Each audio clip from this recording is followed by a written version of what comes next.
All right, can everyone see that okay?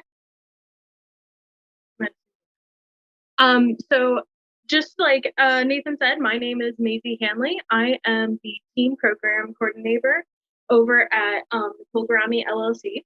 And just a quick rundown for those of us that don't know you or Nicole know us, and Nicole, feel free to chime in if you want. Nicole Garami LLC, we are a speech and language office in Beechwood, Ohio. We mainly focus on kind of like early intervention speech, so up until 18 years. But recently we've started these teen programs. So we teach a class on dating, which I'm giving you essentially a crash course of tonight. But then we also have classes on adulting. We have a getting fit class. We have a hobby class, and these all kind of rotate throughout the year. So really fun program that we got started and everything. So yeah, let's get into dating. There we go. Okay. So first off, as you all probably know, dating is hard for everyone, whether you're neurotypical or not. It's hard to find a date. It's hard to relate to a date. It's hard to even go on a date. And so I feel like that's a very important thing that I always kind of start out with is that it's not just you, it's everyone. Everyone struggles with this. Everyone has problems. Everyone might have different things that when it comes to dating that they struggle with, but in the end, everyone, dating doesn't come naturally or easy for anyone. And the important thing too is that dating, it takes a lot of dates to form a relationship, so it's not just going to happen on the first date, which I feel like a lot of us hope will happen, that you have a first date, you have that magical moment where you're like, oh my gosh, they're my soulmate. But sadly, that's not the case, right? That's the, sad non-rom-com-ness of life, is that it's not just going to happen right away. It's going to take a lot of dates to form that relationship. And then, sometimes you go on a lot of dates and it just doesn't work out. And that's also just part of life. And so really recognizing that and recognizing that everyone goes through that is definitely something that I found kind of helps put things in perspective right away, because it allows you to, kind of register that it's not just you. You start thinking about how, sorry, got ahead of myself there. It allows you to kind of maybe take a deep breath and calm down, because it's not just you, it is everyone, and everyone goes through that. And especially too, if you're on a date, you may be attracted to someone and it's, distracting you, making it hard to talk. Your heart might be racing. You might have butterflies in your stomach and everything, which all how, you act on that first date. It's distracting. It makes you feel uncomfortable and everything. And so I always recommend taking a deep breath. If you need to go to the bathroom and calm down, put some water on your face, whatever your tactics are, always take a moment to do that so that you have as clear of a head as you can for a date so that it can be as successful as it possibly can. And I feel like one of the major roadblocks that people have when it comes to dating, and I know I myself have this too, is that fact that we're all afraid of failure, right? That we're all afraid that, oh my gosh, this is going to be the worst date ever. Something's going to go horribly wrong. I'm going to spill this spaghetti all over myself, and then it's just going to be a mess, right? So we're all afraid that that other person isn't going to like it, that they're not going to think I'm attractive, that they're going to think I'm weird. And while some people might think that, then they're clearly not the right person, right? Because you are going to find that person eventually, whether it's now, in a year, in 5 years, in a month, whatever that is, who is going to look at you and be like, oh my gosh, that is my person. And same thing for you. You're going to look at them and be like, that is my person. And so it's important to remember that even though we're afraid of failing, it might happen, but it's okay. And it's just about getting over that hump and, calming yourself, doing your tactics and whatever it takes to then be able to get to a point and find that person for you. So how do we even find dates? I feel like nowadays too, between social media and dating apps and even the internet in general, it really, um, it broadens your ability to find people, but at the same time, it makes it that much more difficult. So one of the big ways, obviously, that you can find potential dates is through social media, through dating apps like Tinder and Bumble and Hinge. And you swipe through people and you look at they have their photos up, and then they have certain things that they've selected about themselves that they want to talk about, whether it's I like fishing or I like Star Wars or my favorite movie is The Hobbit.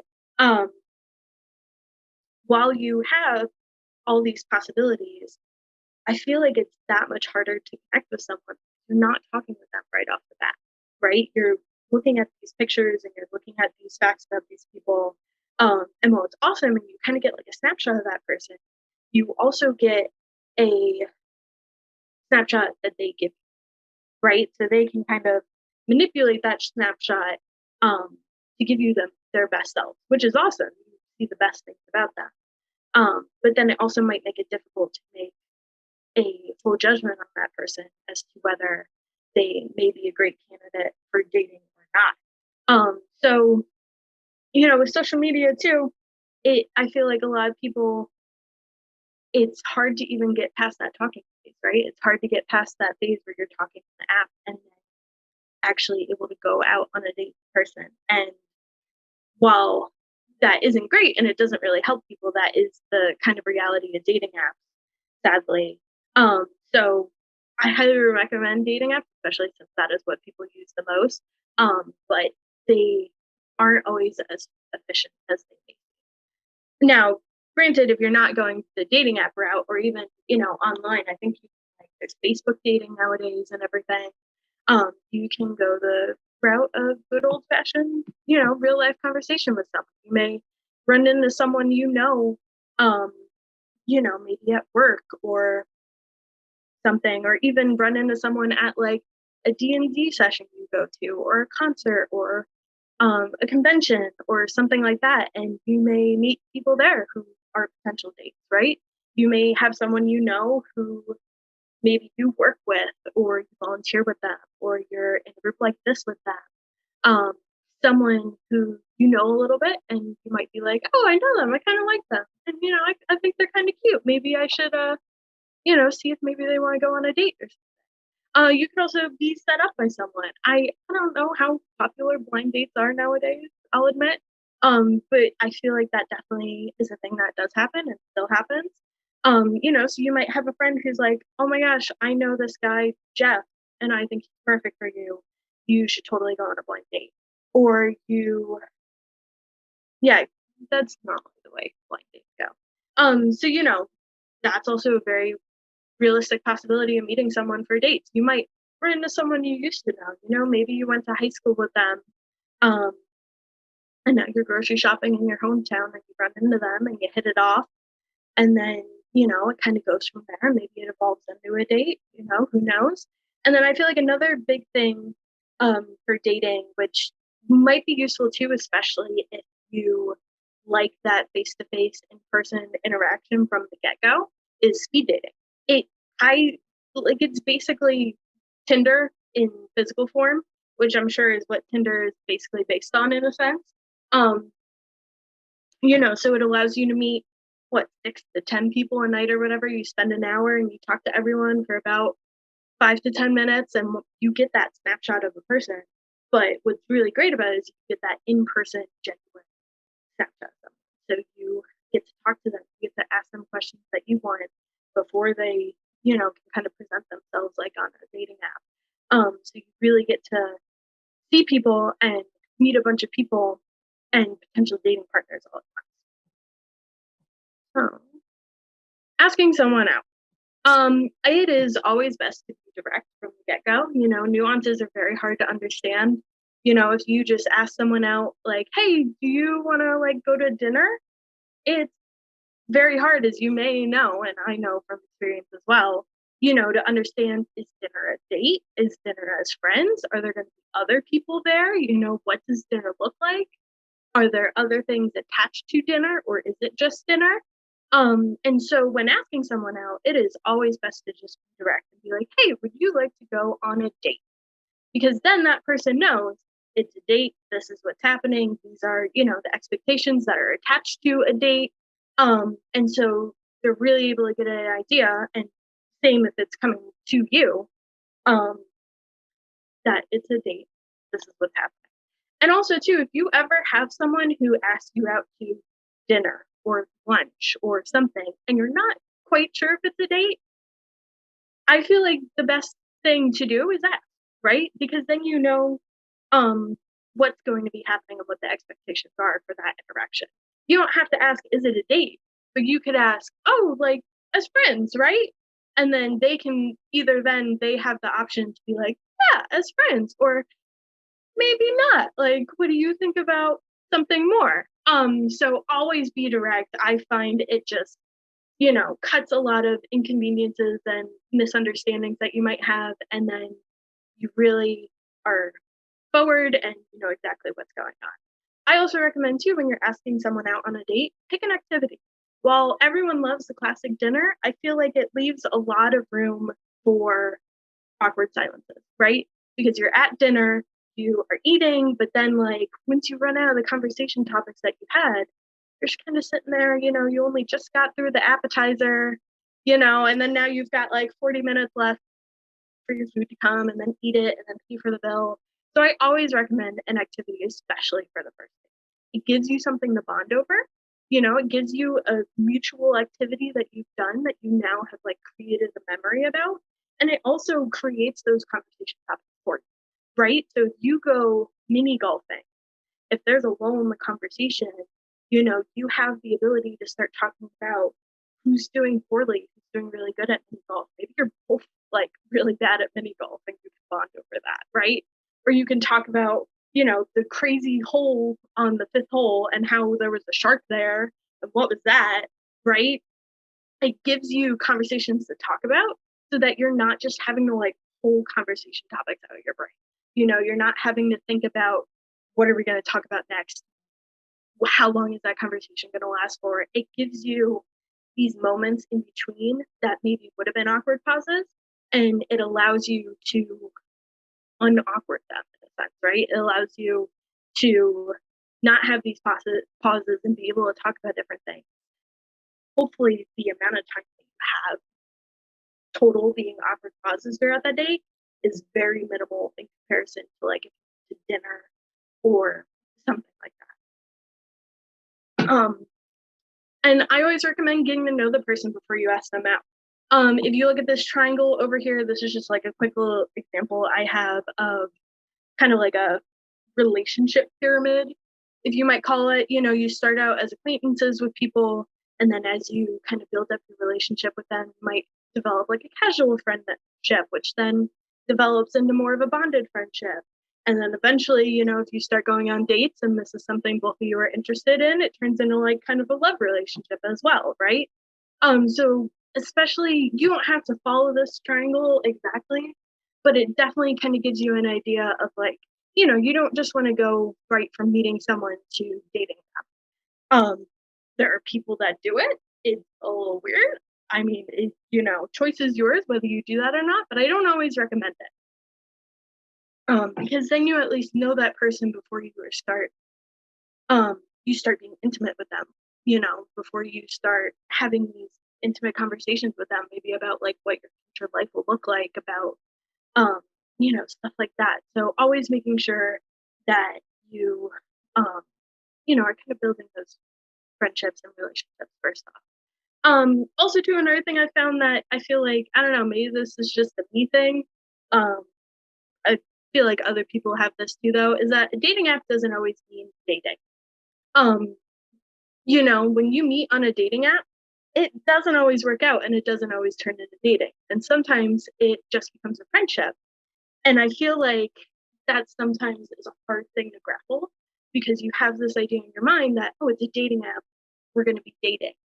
And while most of the time that does happen, if it does work out, but sometimes, you meet someone through a dating app and then you go on a couple dates and you realize, oh, I think I think we're better as just friends, which is okay, right? Because in the long run, you're gonna have people that you meet in your life that you date and you try, and it just doesn't work out with them, and that's perfectly fine.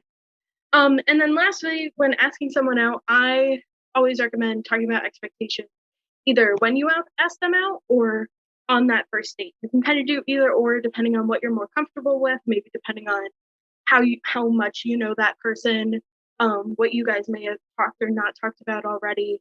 But as far as expectations, that goes for like, what are you looking for out of a relationship, right?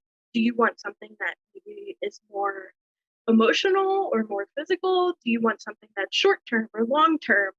Um, and the same goes for them too. What are they looking for? Because then you can kind of start that conversation off the bat of, is this relationship going to mesh, right? If you're looking for something that is very long term and emotional, and they're looking for, a very short term relationship, that might not go together, right? That isn't gonna work out. So it's always best to talk about that up front, whether it's right when, maybe right after you ask them out or on the first date, to kind of make sure you're on the same page and then figure out once again, like, is this going to work out, right? All right. So what does a first date look like? The biggest thing is it's going to be awkward. There's a lot of nerves going on, not just from you, but from the other person as well. You're gonna have all those butterflies, and your mind might be a little distracted by the beautiness of your companion that you're on the date with, right? Your heart might be racing. um all of these things are going to contribute to the awkwardness of the date, and in the end it just kind of is what it is, right? Most first dates, unless you're like best friends beforehand, are awkward. So once again, it's not just you, it's everyone, right? Everyone has really awkward first dates. um and it's important to just remember that again, and maybe do your breathing or whatever to just kind of remember, like, it's going to be awkward. It's okay. If you can, embrace it, right?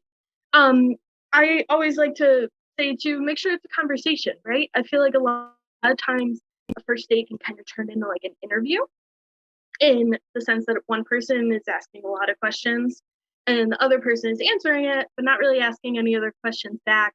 Or it's just kind of like question, answer, and there's no kind of conversation that comes from these questions. So always making sure that it's a conversation, and that if you ask a question, you get an answer, and there's some back and forth about that conversation. And that helps your talking points last longer throughout the date, right? If you just ask a question, get an answer, you're gonna run out of questions in like 10 minutes. Unless you've got 1,000 questions in your brain. Good for you, you're set. But at least knowing me, I do not have 1,000 questions in my brain. So I think it's always very important to make sure you're asking a question and trying to make the most out of the conversation that comes from that question. And then also too, making sure that they're able to ask questions to you, so that you do have that back and forth, and it's not just one person learning about the other, it's both people learning about each other, which is what's ultimately important when it comes to dating. That way people can get a sense of whether, this is going to work out between one, right? I always recommend basic questions to get to know each other first. I won't talk a lot about this right now because I do have another slide that talks about conversation topics on first date. Um, but I always recommend doing basic questions. What are your favorites? Favorite movie, favorite animal, favorite color? Um, those basic things that, while they might seem like superficial in a sense, they really do tell you a lot about that person, right? My favorite movie is More of the Rings, which really tells you that I'm a massive nerd, right? Whereas their favorite movie might be um, Reservoir Dogs, which means they're a massive Quentin Tarantino fan, right? Which might give you a sense of that person's personality. Um, so I always recommend doing some basic questions because it definitely helps you figure out about that person, and same with vice versa, right? And then those are good questions because if you answer a favorite movie, that gives you a lot to talk about. Oh, what do you like about Lord of the Rings? Why is that your favorite movie? Is that like a recent favorite or has that always been your favorite? Right? But then in the same vein, I recommend don't go too deep on the first date, right? You don't want to talk about things that might be triggering for the other person. Like I know right now, like politics can get um a little tricky. People are very um, you know, rigid with their ideas sometimes about politics and are either on one side or the other. So, maybe you don't talk about that on the first date. And that is not to say that you should never talk about that because you totally should. Um, but first date is having fun, right? And getting to know each other. And you can leave those kind of hard hitting questions for later. And then ultimately, in the end, have fun. That's the most important thing about the date. Even if you can tell, halfway through a date that maybe this isn't going to work out, have fun. Make the most of it, right? If you're mini golfing or you're at the zoo, enjoy the zoo. Don't let the date ruin the zoo. Enjoy the animals and everything. Because in the end, you're gonna go on a lot of dates probably. And so the best thing you can do is have fun on those dates and make the most of it. Okay, so first date topics. So I have this kind of divided into things you should talk about and things maybe to avoid on the first date. Um, like I said earlier, not to say you shouldn't talk about those ever with a potential partner, but maybe not talking about them until later, a couple dates in with that person, right?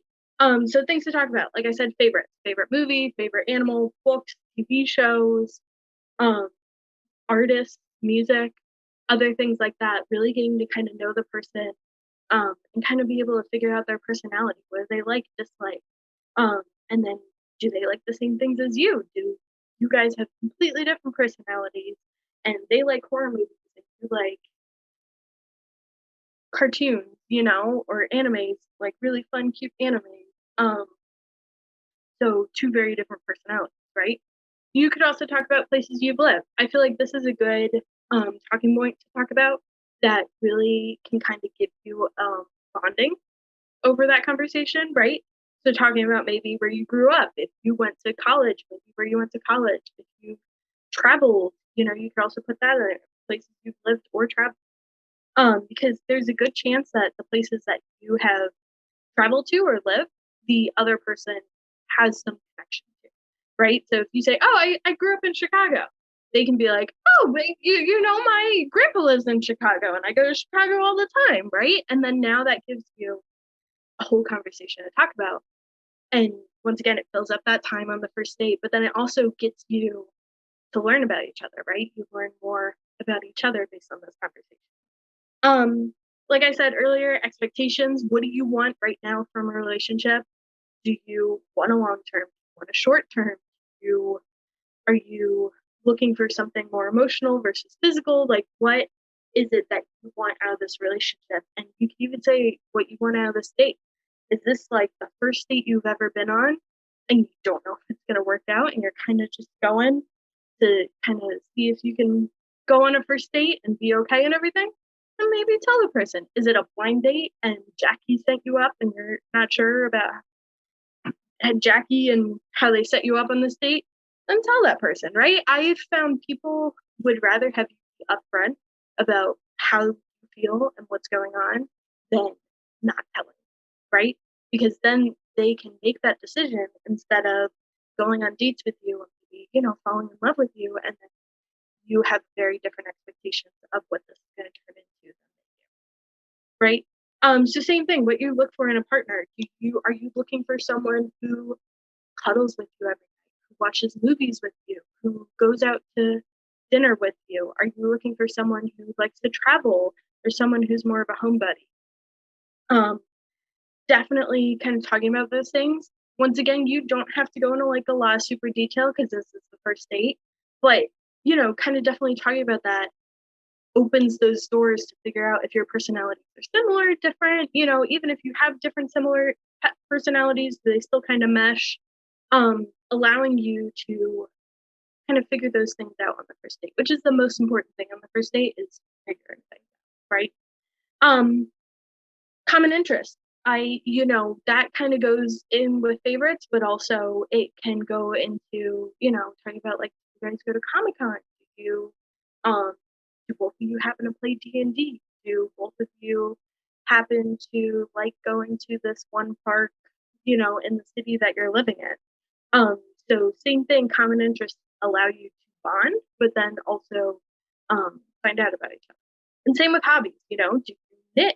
Do you sew? Do you do puzzles? Do you play video games? Do you um, watch movies? Do you read books? I mean, the list goes on and on. There are thousands of hobbies. Do you do taekwondo or something like that?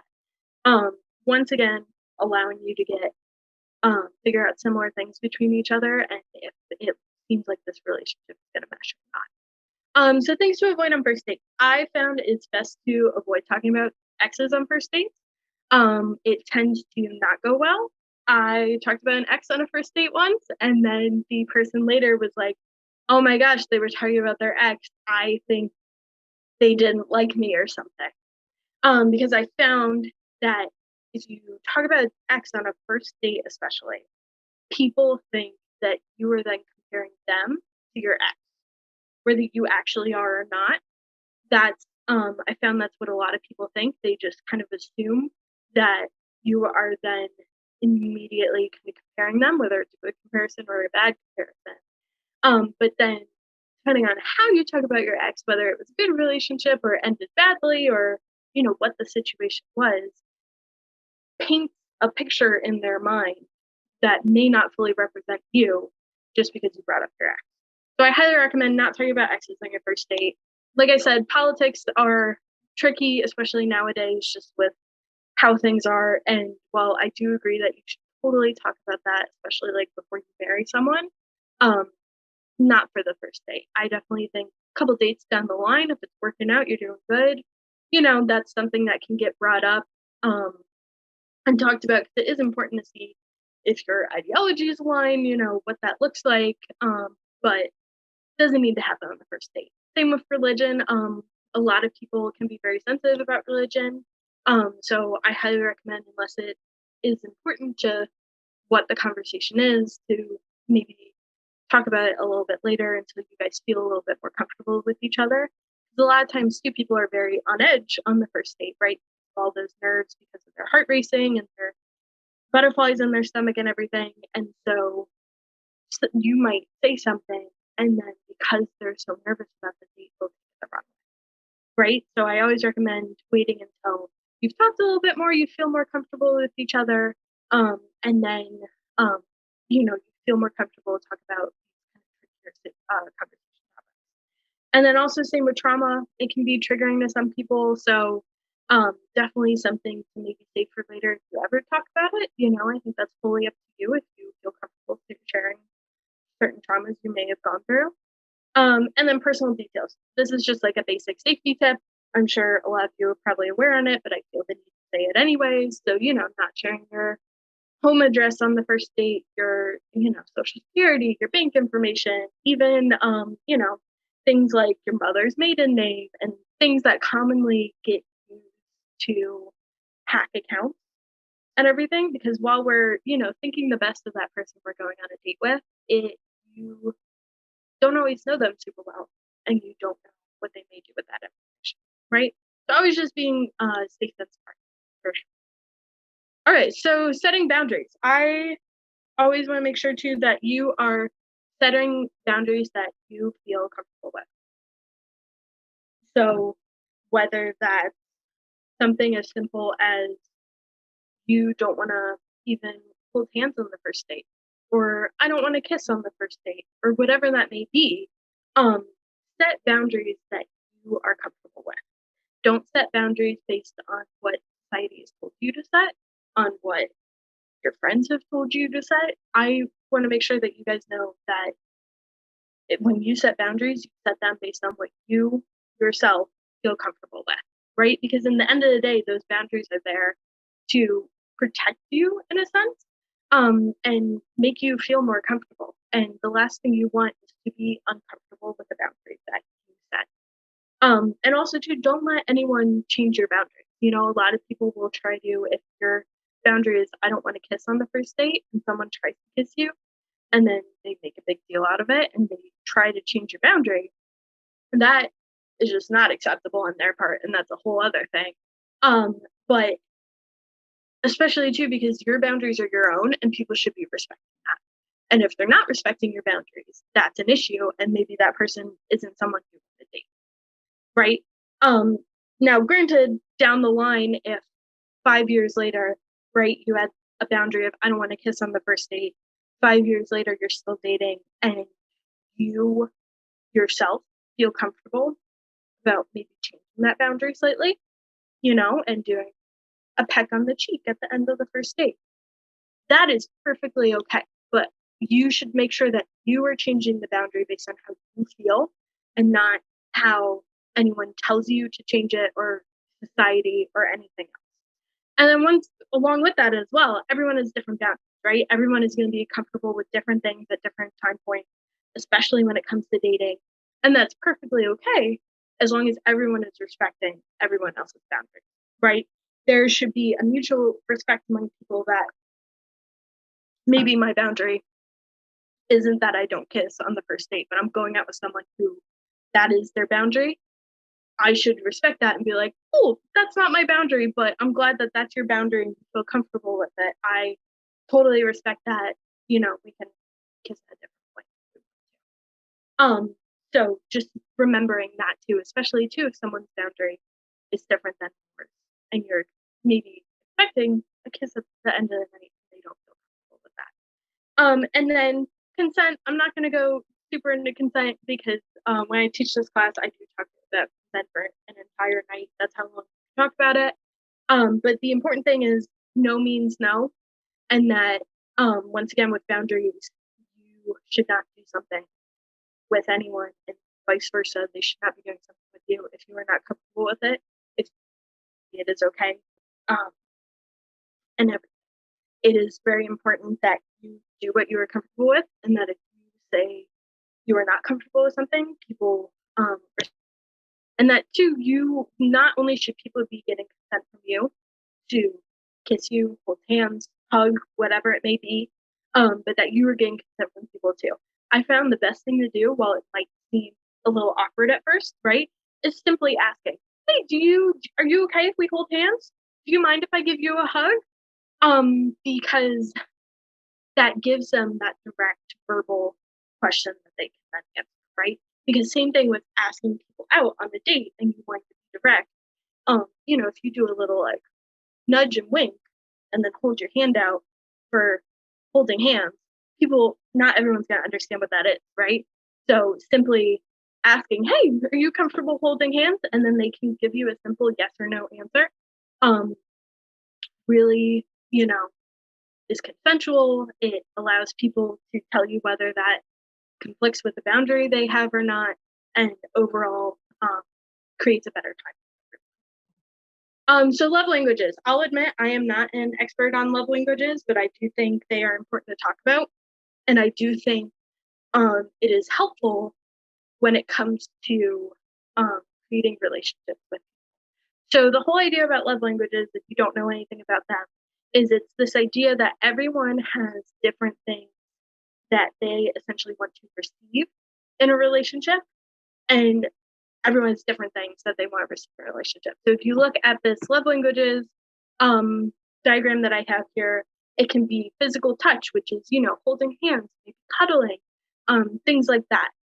Words of affirmation, telling them I love you, saying little things to them um, is definitely words of affirmation. Quality time, that basically is spending time with each other. They like to spend time with. Gift giving, receiving gifts. I think the important thing here too is I feel like a lot of people when they see gift giving, they think gifts, like massive gifts of jewelry and books or video games or whatever, that person might want to receive. And that's really not the case. I have a friend who her love language is gift giving, and she loved when her boyfriend gave her rocks that he found on his walks, right? So it can be something as simple as I found this thing, it made me think of you. I didn't pay any money for it necessarily, but it's still a gift I'm giving, and that person is still enjoying it, even if it's a rock, right? And then acts of service, that is like maybe doing a chore for someone before they ask, or Um, other things where you're kind of doing it for that person before they ask for anything. So these 5 love languages, every person essentially has a scale where 1 is, like, their biggest one, and then it goes down to 5, and so maybe physical touch is really big for them, and then at the bottom is acts of service, so acts of service don't really do anything for them. So this kind of scale and these love languages are important because it helps you, um, build your relationship with that person. You know, if you know that they like receiving physical touch and quality time, then you know that the way to make them happy in a relationship is to spend quality time with them, you know, to hang out with them, to hold their hand, to cuddle with them maybe while you're watching a movie. Eat simple little things like that, but they don't have to be these huge grand gestures, right? But these important things help build a healthy relationship because it shows that you then know that person and know them well enough to be able to give them specific love in a sense that then they feel the most. For example, too, like if someone, their bottom one is gift giving and you were constantly giving them gifts, they are not going to like recognize that love as much, maybe because they don't, that's just not how they appreciate it as much, right? So they might think there's an ulterior motive or something like that. So definitely kind of, and you don't have to like follow this like it's rule book or anything, but it definitely taking a look at it definitely is helpful. And if you're interested too, I know the author has a website where you can take a quiz. I think if you just Google love languages, it comes up and you can take a quiz and then find out what your love languages are. You know, that's something you could do on like a third date or something like that. Like, let's find out our love languages. And then, you know, you're able to build great, healthy relationships from that point. Um, so also too, it's okay if things don't work out in a relationship, right? Like I said, like you're gonna go on a lot of dates, they might not always work out, and that's perfectly fine because once again, everyone goes through those same situations, right? There's a lot of different ways relationships can end. I feel like something that is very common that happens nowadays is someone ghosts you, right? And for those of you that don't know, ghosting is when you're maybe talking on like a dating app and you're texting, maybe you haven't really gone on like a first date at all yet. But you're texting, you're talking to them, you've been talking to them for a while, and then all of a sudden they stop responding. And then you maybe text them a couple more times to, um, you know, be like, hey, what happened? And they still don't respond to you.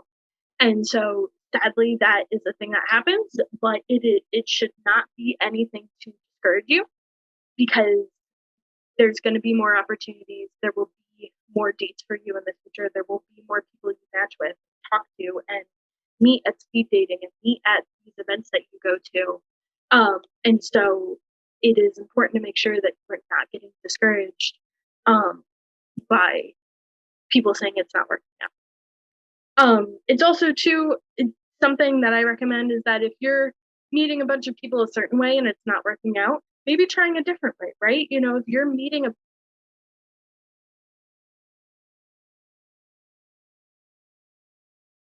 dating app and it just is not after initially matching and talking or you're getting that first date and then it kind of fizzles out after that, maybe try meeting people in a different way, right? Maybe go to a speed dating event or even trying a different dating app. Sometimes I found there's weird things where certain dating apps, people are looking for certain things on that app. So maybe just what you're looking for is aligned with that app. So always trying different ways. There are many different ways, like we talked about, that you can find dates. So you should never feel discouraged. There's always a possibility for you to find a date, right? And it's important too to recognize that you might not ever find your ideal perfect match that you have in your head, right? You might have this person that you're envisioning that looks like Chris Hemsworth and cuddles with you all the time and you know, braids your hair and all these are different things of your essentially like idyllic soulmate that you have in your head. But it's important to recognize that that person might not exist on the planet, right? So it's important to take the couple of things that matter to you the most. And if you find someone that you go on a date with who has 5 out of 10 qualities and everyone else you've been going on a date with only has one, then maybe that person that you're going on a date with that has 5 out of 10 qualities is a person you should totally give a chance, right? Um, because you're not going to find that perfect person. And the best thing you can do, and that we all kind of do, right, is find someone who is as close as you can get. Not to say you should settle for anyone, but you want to find someone who is pretty close to who your soulmate is without, so that you don't feel like you have to constantly look for that perfect. And then most importantly, lastly, before you even start dating, the best thing you can do to kind of prepare yourself for dating is love yourself, right? You're going to have a hard time loving anyone or expecting anyone to love you if you are having a hard time loving yourself. And this is a very hard thing to do. I know this is something I struggle with a lot. But it is important to take the time and find things that you love about yourself so that you feel comfortable letting someone into your life and potentially loving you as well. Right? Something I'd recommend doing is starting a list. Writing out a list of things you love about yourself. They can be something as simple as I like my hair, I like my attitude, I like the clothes I wear. I feel comfortable in my clothes and my body. Simple things like that. I like the fact that I like Star Wars. You can do things like that, right? I always recommend making that list because it helps you visualize and recognize those things that you love about yourself. And then if you're ever feeling down or having a moment where you're maybe not loving yourself as much, you can pull up that list and then look at it and reference it and say, oh, I do love my hair. I do love, my piercings. I do love my clothes. I really love how that's turning out. And take a minute and be able to love yourself, right? It's also important too, kind of with that, to learn what you like and don't like. What are your pet peeves on with potential partners and dates, right? What are things you like and you're looking for in a person? Um, what are things that you really want to make sure you avoid when it comes to looking for a potential partner? And then with that, again, what are your priorities, right? What type of relationship are you looking for? What is your goal when it comes to dating? Are you looking for that long-term potential partner that you marry and spend the rest of your life with?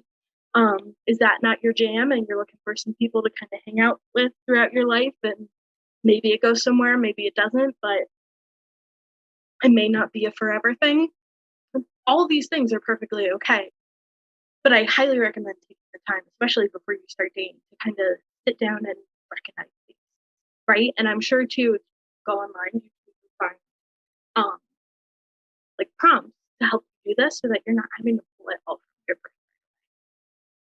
brain. So that is all I have as far as this presentation. I went slightly short than I planned to, but thankfully not too much. Um, I wanted to plug real quick before we take any questions that I do run a dating class over at our office. It is going to be Tuesdays from September 6th to October 25th. And this class, unlike this presentation, is very discussion based, right? So I'll kind of pose a question to the class and then we answer it and we talk about it. And it's very much a back and forth. And, I tend to have like a whiteboard and we talk about stuff and we write it down and then we go back and talk about things in more detail. I also cover a lot more than I just presented, right? I talked a lot about like the first date and everything, but we talk about, like I said, consent more. We will watch videos of first dates and then kind of critique them, right? What went well, what went badly, what could have maybe been improved. A lot more about dating.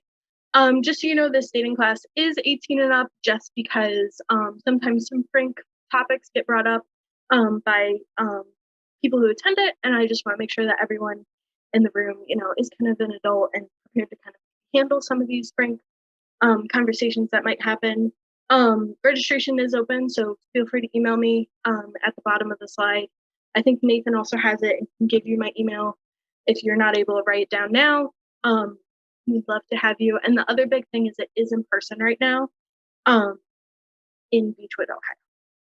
And then that is all I have. I can turn the screen share. So you just see me. So if anyone has any questions or anything. Yeah. There were a couple in the chat, and so maybe we can Okay. start there. And there was a little bit of a discussion too, so I think some of that might be helpful to go over as well. Let me start with I'm trying to scroll all the way back up to the top.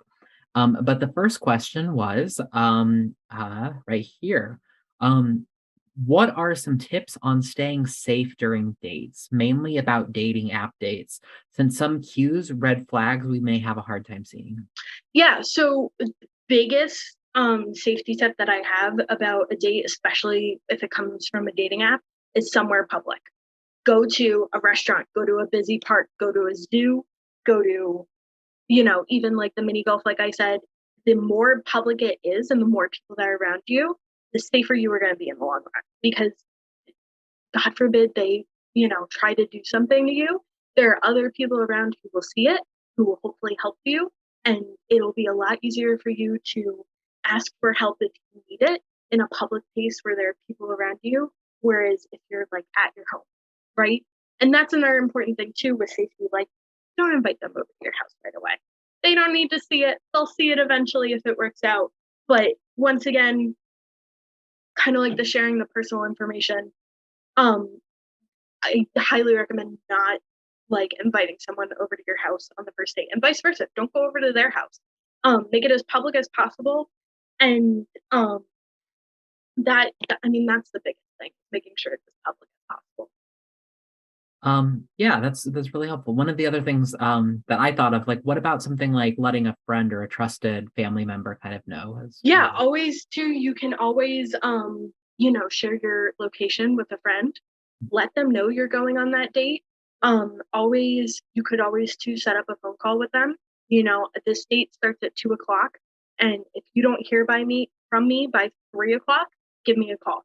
And then that way you have that phone call, um, as a way to get out of the date if you need to, but then also as a way for them to check in on you and make sure you're safe, make sure you're okay. Um, you can always share your location so that they can check your location in the app throughout your date.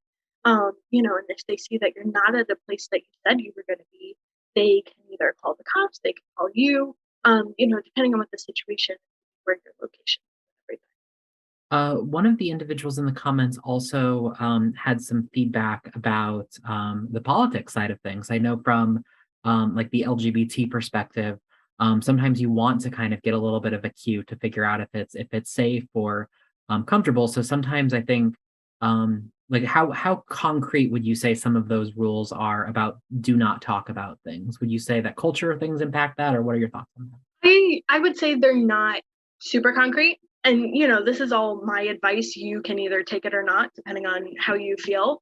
I have found sometimes certain things that you talk about, like I said, to avoid, like they cause maybe potential like rifts. But also too, I think it's important in that same sense that if there is a rift and it seems like a rift that is unfixable, then maybe this isn't going to work out.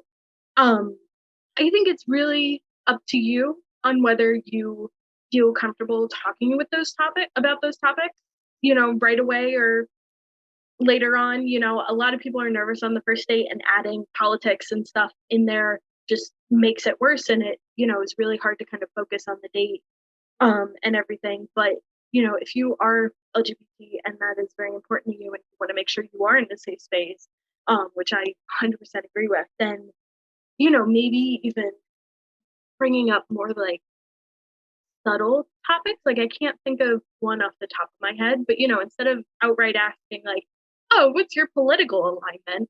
maybe asking or even bringing up like, "Oh, it was Pride the other month and I did this during Pride."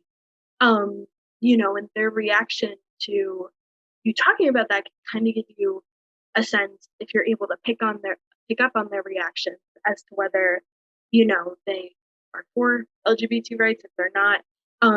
Same with like abortion is a very big issue right now. Like you don't need to outright bring up abortion on the first date, because I feel like that's a very heavy topic to talk about nowadays. But maybe talking about something else that relates to that, so that you kind of casually um, bring up that conversation without outright asking like political. A couple of the Um, members have put that in their dating app profile and bios that they've even put some of those like concrete things that are really big deal breakers, like political things, or if they're talking about their autistic identity or yeah, sexual orientation and gender identity things, that they'll put that in their bio in advance. Are there certain ways that that you maybe have advice on how people could include that kind of information, but still seem like approachable, or like maybe like ways maybe that could be worded to help encourage discussion about certain things with different people? yeah, for sure. And I think especially too with the dating apps, putting stuff like that on your profile is definitely important since there are so many people um, very much on the spectrum of everything on there. It'll kind of help you narrow down people that you are potentially matching with on there.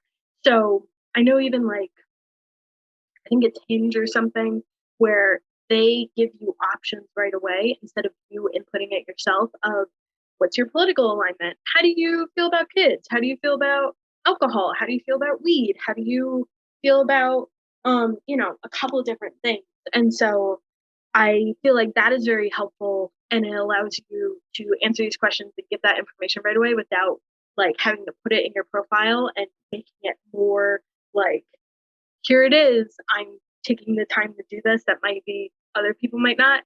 But I also think too, sorry, I lost my train of thought for a second there. I think, you could put stuff in your profile instead of, or, even in a conversation, instead of being like, I am LGBTQ friendly. At least in your dating profile, you can use, you could just put a rainbow flag emoji, right? Because most people are going to know what that is. You could put gay and proud, um, or something like that. You could put more kind of like fun, quirky sentences or things that also provide information about you and your personality instead of just outright talking about um, that thing. I've heard actually from some other people as well, because in some of my own discussions, I've learned sort of about how when you're wording messages, sometimes people will put preferences for things like body weight or religion or activities, and rather than putting like these, you must be, or don't respond to me unless you're this, or don't, do that. Sometimes I think one of the things that I've heard people suggest is like must be like I'm interested in active people who like to go hiking, and focusing it on more of like a positive, like these are traits that I'm really looking for rather than these are traits that I'm not looking for. Do you have Yeah. experience or knowledge in maybe good strategies to really touch on some of those kinds of things? Because I know the dating world can just sometimes seem toxic or Yeah. inaccessible for some And it people. can, and that's like the sad thing about it, right? Is that the dating world, there tends to be sadly more negative than positive out of it sometimes, especially with dating apps. I definitely recommend, sticking to the positive side of it versus the negative, right? Saying things you might be looking for in a person versus things you're not looking for, or um, other things like that, because you're going to run into situations that are not going to be great.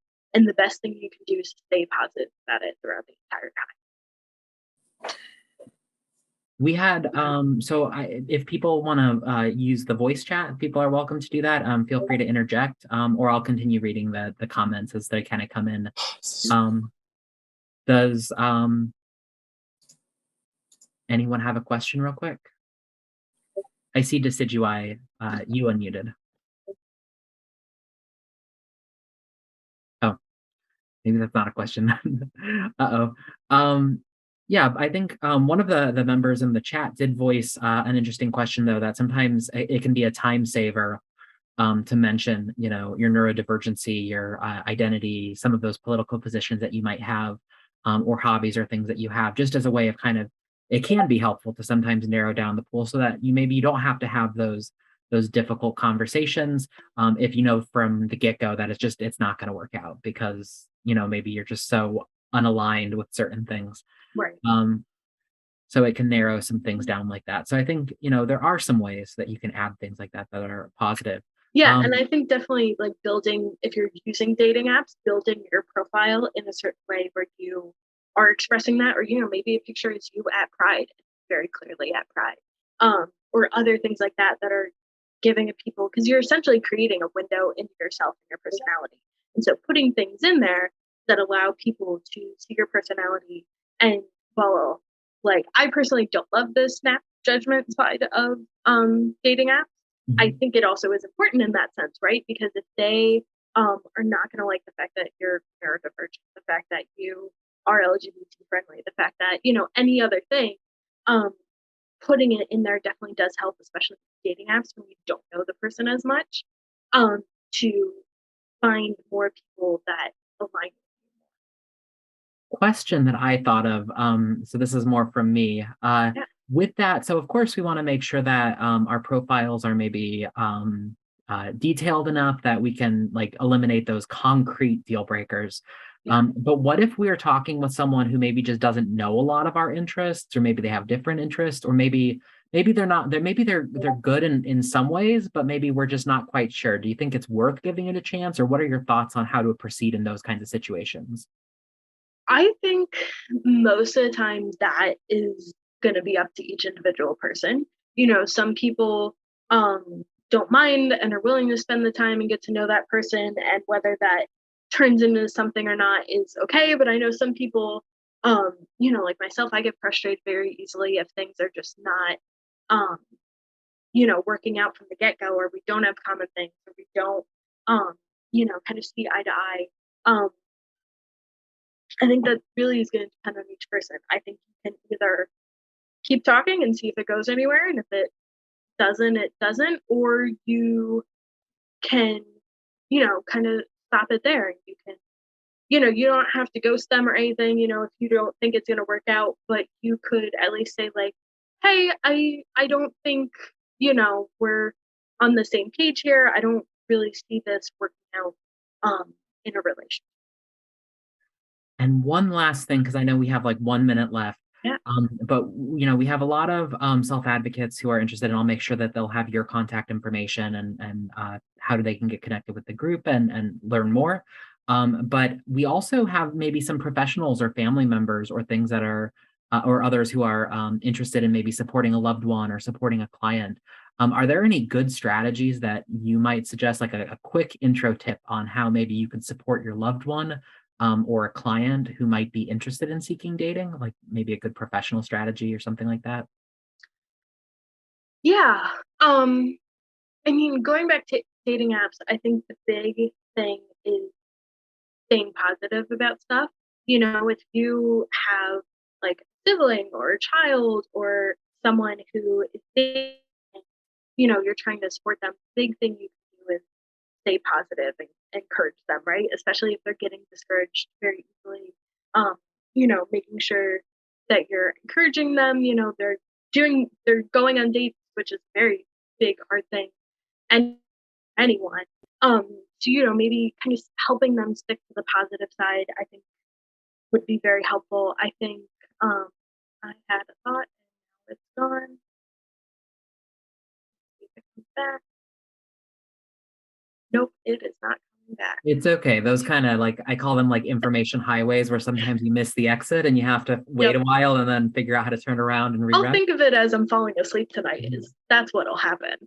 Yeah. I know we're kind of at time now, but we did have one last question that came in, if you're Yeah. okay to answer that. Yeah, for sure. But this individual wanted to know that sometimes they've been, or I wanted to ask, how would you try to go around communicating? Some people may get really into one subject while the date doesn't, or vice versa, kind of like a special interest rant. I've done that. Yeah. Um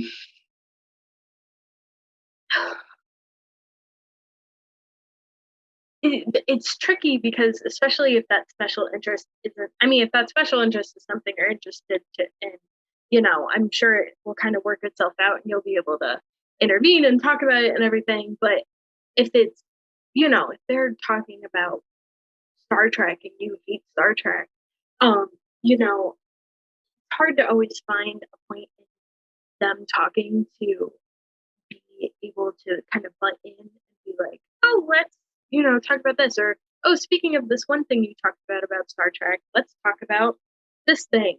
Um, that's always why I kind of recommend the activity because it can also give you kind of butt in on conversations when you're on a date, right? So if you are like out mini golfing and you um, you know, you're talking with that person and they're just talking and talking about this one thing, you can maybe interject real quick if you feel comfortable about the mini golf thing that just happened. And then hopefully that kind of like gets them out of there so that you can maybe bring up a new topic. That's really yeah, that is a really good point, and one of those added benefits of having an activity that you're Yeah, doing, maybe not just something passive that you're sitting and watching or dinner where you're having to sit face to face and try to, so I think, yeah, um, thank you so much for all of this information, and, of course. we are so happy to have had you, and I'll make sure that your information gets shared with everyone else. Yeah, Thank you, Maisie. yeah. No, glad to be here.